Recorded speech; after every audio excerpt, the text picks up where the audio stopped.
SER Podcast. Pasan 3 minutos de las 11, las 10 en Canarias de este 25 de noviembre, Día Internacional para la Eliminación de la Violencia Machista. En la cadena SER, Hora 25. Isabel Villar. Con miles de personas en las calles de distintas ciudades de España, gritando sobre todo contra quienes niegan la violencia que sufren las mujeres por serlo y pidiendo más y mejor protección institucional. Laura Bermejo, buenas noches. Buenas noches. Sí, miles de personas han llenado esta tarde las calles de nuestro país para manifestarse contra la violencia machista.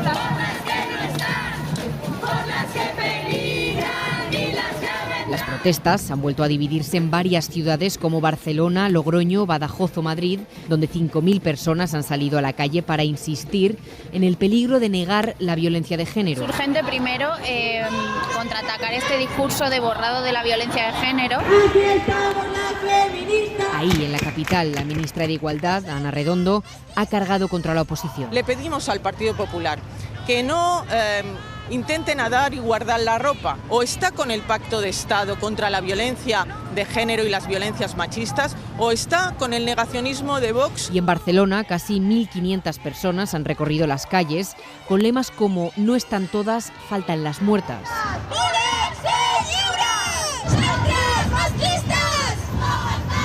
En Santiago, miles de personas han hecho hincapié en la violencia institucional que sufren las mujeres. Que dejen de matarnos, dejen de pegarnos, dejen de acosarnos, dejemos... Más miles de personas han recorrido Bilbao. No se puede permitir que maltraten a las mujeres y como esto no se acaba, pues habrá que luchar hasta que se acabe. Y en Murcia, ni una menos.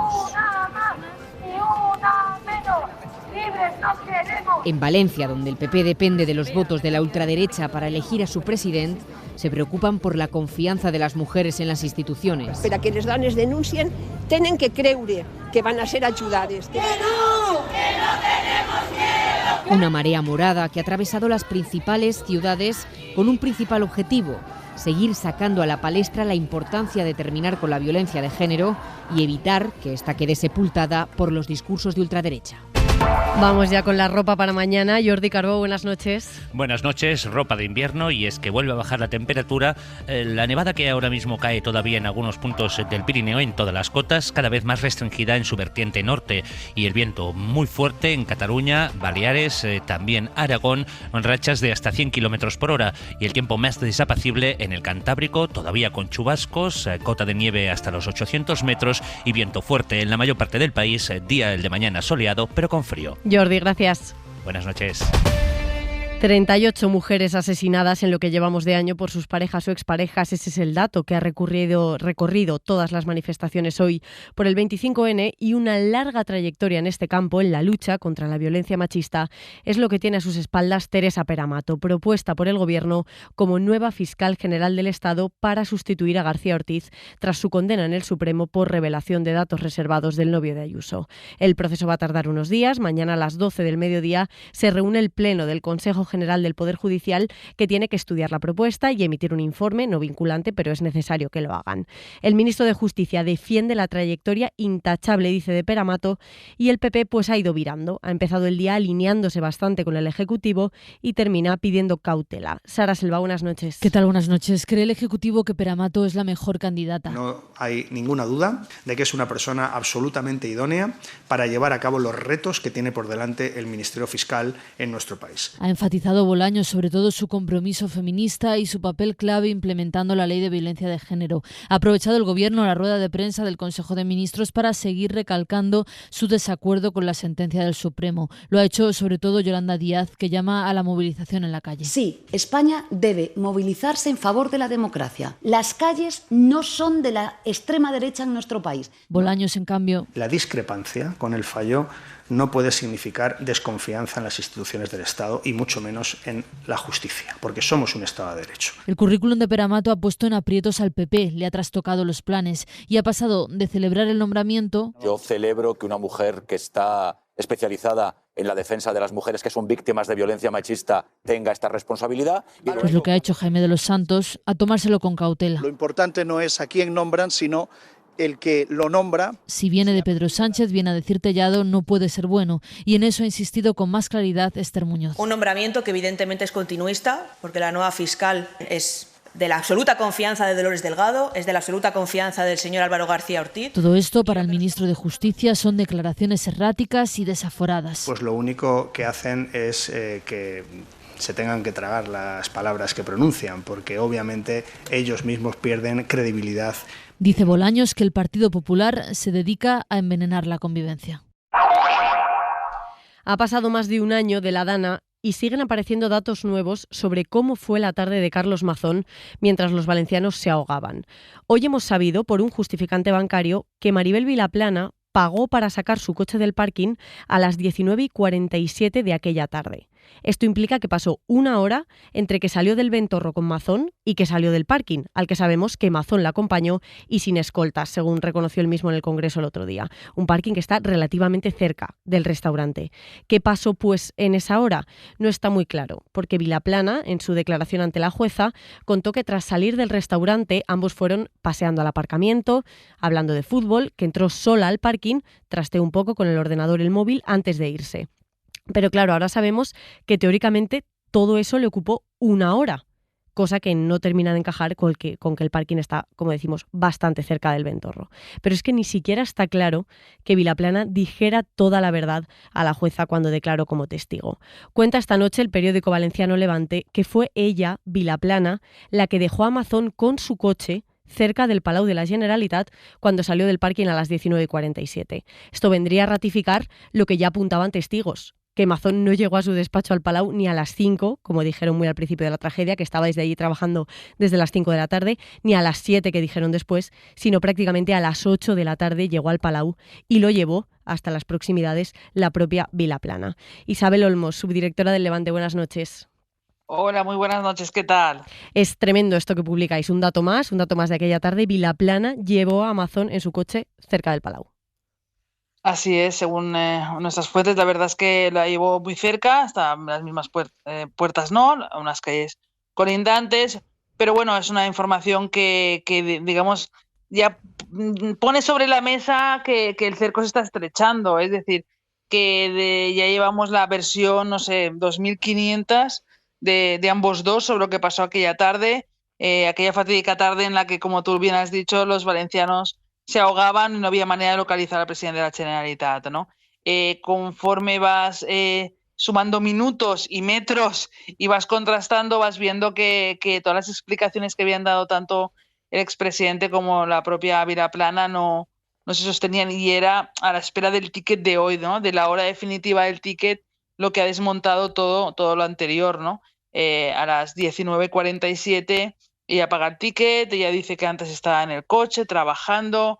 Bueno, todo se ha derrumbado hoy porque, claro, evidentemente tú puedes entrar a trabajar en un ordenador si quieres. Es muy sospechoso, ¿no? Un día que hay Dana, que la gente se está ahogando, pero tú decides trabajar en un parking, ¿no? Bueno, pero es que además tú cuando pagas el ticket tienes un tiempo límite para salir, ¿no? Era muy difícil sostenerlo, pero bueno, la verdad es que solo ella sabrá por qué lo ha hecho. Porque ella dice que pagó primero y luego se quedó en el coche trabajando, ¿no? Cosa que tampoco cuadra mucho con lo que hemos sabido ahora. No cuadra con casi nada, Isabel, la verdad es que no cuadra con casi nada, ninguna de las explicaciones, ¿verdad? Los que conocemos la ciudad sabemos los trayectos, los tiempos, los metros. A mí lo que me parece indignante, ¿no? Y hay que deciros que los periodistas de esta comunidad nos tengamos que haber convertido en expertos. Yo veo a mis compañeros del periódico ver y contar y recontar los metros, los minutos. Eso no puede pasar. No puede pasar un año después de una tragedia que estemos los periodistas haciendo una verificación de fake news, nada más y nada menos que el expresidente de la Generalitat. Eso es insostenible. Porque además todos estos movimientos que vamos conociendo se cruzan con ese rato entre la salida del Ventorro y la salida del parking, esos 37 minutos en blanco de Mazón. Mazón ahí, en ese rato, ni llama ni coge las llamadas que le hacen, porque es cuando le llama Pradas y no se lo coge. Él dijo en el Congreso que es que igual lleva el móvil en la mochila. Claro, un rato en blanco que coincide con la salida del Ventorro, con la salida del parking de Vilaplana y no sabemos qué estaban haciendo ahí Mazón y Vilaplana, Isabel. Con su muda de ropa, con su cambio de ropa, que recordemos que el amo del Ventorro dice, no, él entra con la misma ropa con la que sale después. entra con traje y se va con traje. Recordemos que luego él va con otra ropa al CECOPI. Recordemos también cuando llega al Palau, que nosotros siempre hemos sostenido que llegó a las 8, y así es, lo está esperando un asesor externo que es el que se lo lleva con el chofer al CECOPI, y es ahí donde habla con Pradas a las 8:10 de la tarde, un minuto antes del Les Alert. Quiero decir, todavía hay muchísimas cosas que aclarar. Mañana declara José Manuel Cuenca, su jefe de gabinete, pero tienen que pasar a declarar por la jueza de la Dana muchísimos asesores todavía, los escoltas, los choferes. Recordemos que tiene un papel esencial. Recordemos también que él dice que él prescinde de la escolta esa tarde. O sea, él no está en la película que nos está pasando a los valencianos, él está en su película. Y poco a poco, cada vez con más detalles, se va sabiendo más cosas. Lo que pasa es que esto pasa exactamente 48 horas del pleno para elegir a Pérez Llorca, nuevo presidente de la Generalitat. Entonces, él va a estar sentado ahí. Sí, porque ha dimitido como presidente, pero su acta de diputado la conserva, Mazón. Claro, él mantiene el acta de diputado porque es lo que le protege de cara a la jueza de instrucción de Catarroja, ¿no? Que está, porque claro, él ha sido expresidente, desaforado, es diputado, no sé hasta qué punto ahora puede modificar su condición el hecho de que no fuera diputado, pero yo, más allá del tema judicial, que evidentemente es el que le importa desde el primer momento, no le ha importado otro tema que la instrucción y su futuro judicial, hay que ver qué papel tiene el jueves cuando él entre en ese hemiciclo, cuando entre Pérez Llorca. O sea, es que claro, toda la gente va a saber que ha vuelto a mentir. Entonces, ¿hasta qué punto puede sostener su papel y su figura política en las Cortes Valencianas cuando se va a elegir un nuevo presidente? O sea, ¿hasta qué punto el Partido Popular puede sostenerlo esto de cara a sus cargos, a sus cargos municipales, a su militancia? Es muy complicado.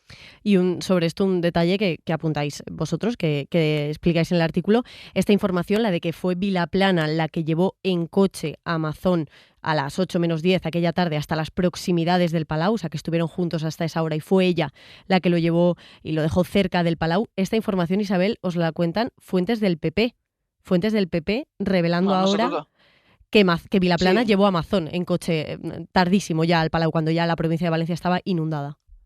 Sí, así nosotros lo hemos puesto en el artículo. Yo creo que también obedece a una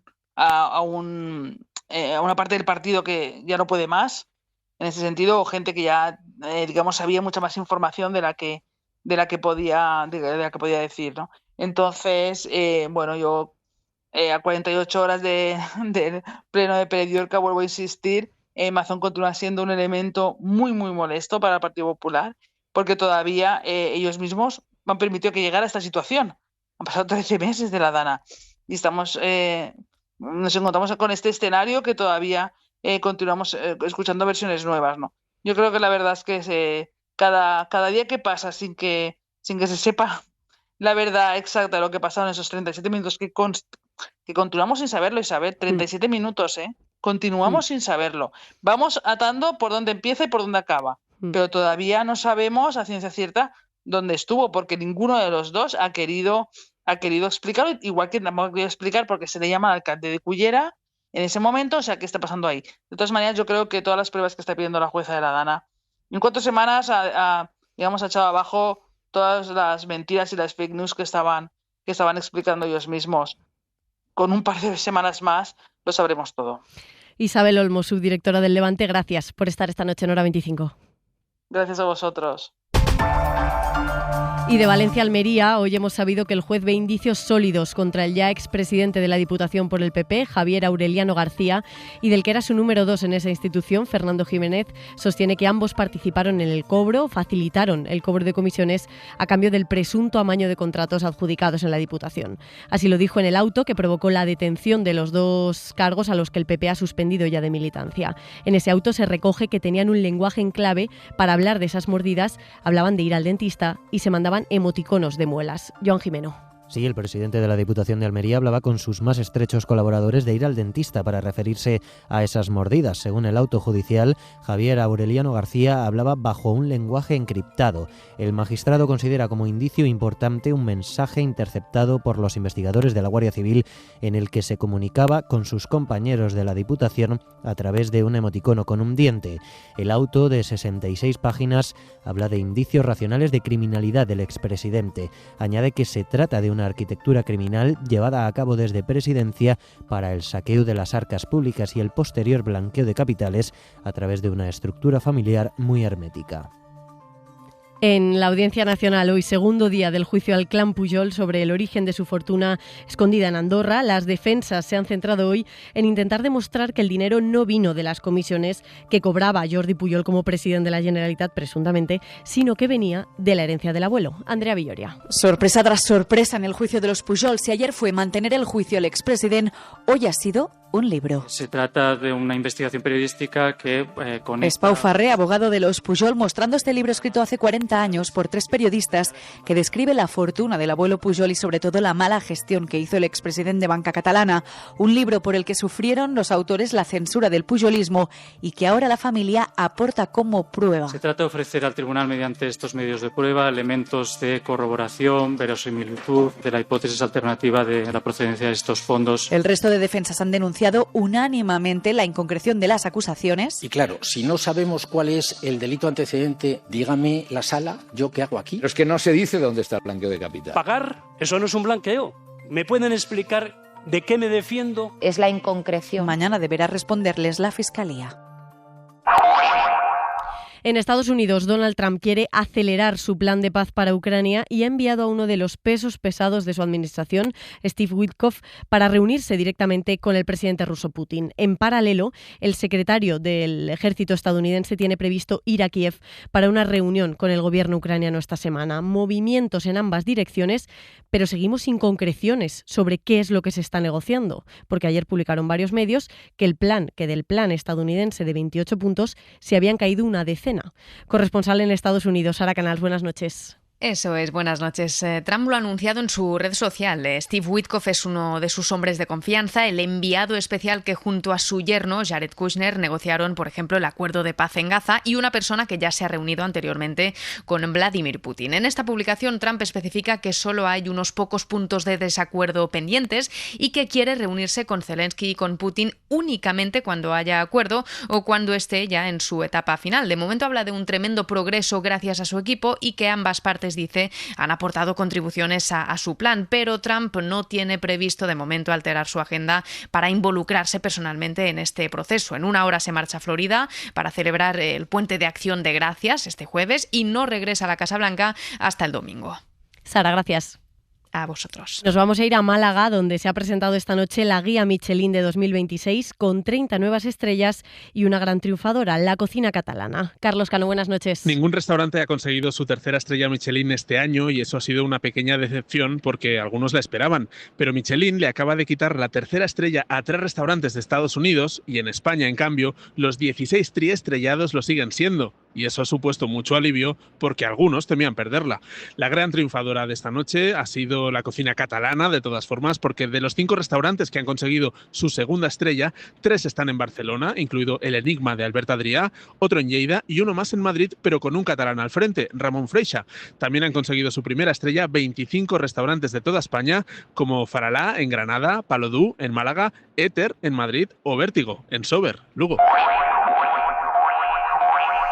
El Patronato del Centro Nacional de Investigaciones Oncológicas ha eliminado 3 altos cargos de la cúpula del centro para intentar atajar sospechas de adjudicaciones de contratos amañados. Entre los puestos eliminados está el que ocupaba el anterior gerente, Juan Arroyo, a quien ha denunciado otro exalto cargo ante la Fiscalía Anticorrupción por esas supuestas adjudicaciones amañadas. El Ministerio Público lo investiga y el CNIO trata de cortar con esta etapa, con estas remodelaciones que han aprobado hoy. Pero lo cierto es que siguen inmersos en una crisis de la que no terminan de levantar cabeza. Javier Ruiz Martínez. La enésima crisis judicial y reputacional del CNIO ha acabado con la eliminación de 3 altos cargos muy concretos de la cúpula. Si miramos quiénes ostentan esos cargos, vemos una clave, un patrón. Para evitar duplicidades y capas intermedias que no aportan valor diferencial, dice el patronato, se ha eliminado, por ejemplo, la Vicedirección de Asuntos Económicos. Y ahí estaba Juan Arroyo, el anterior gerente, que fue cesado en la crisis de María Blasco y que es el denunciado ante la Fiscalía por presuntamente haber montado durante años una estructura de empresas pantalla que se vieron beneficiadas por contratos que suman varios millones de euros. Los otros 2 cargos eliminados son 2 personas, según diversas fuentes, muy cercanas al propio Juan Arroyo. Mientras todo esto ocurre, científicos y patronos advierten a la SER del coste reputacional de esta situación que está lastrando a las donaciones. Quisiera escribir un verso para decir lo que pienso, deslizar sin miedo la pluma. Flores para Antonio, así se llama el documental que acaba de estrenarse, en el que Alba Flores trata de ahondar en cómo vivió su padre, Antonio Flores, y en cómo murió. Estaba un poco enfadada con él cuando se murió. Y eso fue como de los últimos recuerdos con él. Sí. Tú de ese día, del día... Es un documental que dirigen Isaki Lacuesta y Elena Molina, que produce la coproductora, y que recorre las adicciones, la fama, la depresión, la música y, por supuesto, la familia Flores. Manuel Jauis, buenas noches. ¿Qué tal, Lisa? ¿Cómo estás? Cuéntame. Bueno, me gusta mucho de este documental varias cosas. Una de ellas, quizás principal, en lo que a mí respecta, claro, cada uno tendrá su vertiente, ¿no? Pero a mí me gusta que este documental despoje el arte de Antonio Flores, su talento como creador, su talento como artista de la pátina de su vida. Hay vidas tan cortas y brillantes, vidas tan intensas, vidas en las que se refleja de una manera tan luminosa quienes se acercan a ellas, que a veces tendemos, no sé si a minusvalorar la obra, pero sí es cierto que a marginarla un poco, ¿no? Antonio Flores emitía tanta luz, dicen todos los que lo conocieron, que a veces se pasa de puntillas o tiende a pasarse de puntillas un determinado público por la obra, que fue una obra interesantísima y que además daba cuenta perfectamente de la talla que tenía él. Luego hay una cosa muy interesante, que a mí me parece muy interesante, que está diciendo Alba Flores es su hija y es la productora de la película, que está diciendo en las entrevistas que dice que ella necesitaba, ya de adulta, pasar el duelo por la muerte de su padre, que cuando su padre fallece ella tenía 8 años, el escándalo mediático, la cantidad de gente, la cantidad de medios, no le pudo permitir tampoco como niña hacer un duelo como Dios manda, ¿no? Es un asunto muy curioso esto del duelo porque, en fin, uno nunca sabe cuándo necesita llorar a sus muertos. Este documental enseña muchísimo sobre la vida, muchísimo, pero también enseña mucho sobre la muerte y cómo sobrellevarla. Flores para Antonio, Manuel Jauis, muchas gracias. A ti, un beso. Y nos queda el punto y 25. Joaquín Estefanía. El reflujo. En estos días en los que hace medio siglo de casi todo, hay que recordar que cuando murió Franco, España era la última dictadura de Europa Occidental. Portugal había hecho su revolución de los claveles un año antes y en Grecia la Junta de los Coroneles también se había venido abajo. Había comenzado la tercera ola democratizadora en el mundo que pronosticó el politólogo americano Samuel Huntington. Pronto la ola saltó al otro lado del océano y llegó a América Latina, muchos de cuyos países habían sufrido también golpes militares, desapariciones, torturas y asesinatos. Y un poco después, tras la caída del muro de Berlín y la autodestrucción de la Unión Soviética, esa ola tuvo su rebote en el resto de los países de Europa del Este, lo que Churchill había denominado telón de acero. Huntington ya advirtió de que en muchos casos, tras cada ola se produciría una reacción. La democracia no es terreno conquistado, sino a sostener. ¿Quién pensaría que 50 años después de aquellos días históricos para los españoles, en los que empezaban a paladear las libertades, estamos en un reflujo? ¿Quién nos iba a decir que íbamos a ver a los sucesores de Pinochet a punto de entrar por la puerta principal a aquel Palacio de la Moneda que antaño bombardearon? No nos lo merecemos como generación. Punto y 25. Para no perderte ningún episodio, síguenos en la aplicación o la web de la SER, Podium Podcast o tu plataforma de audio favorita.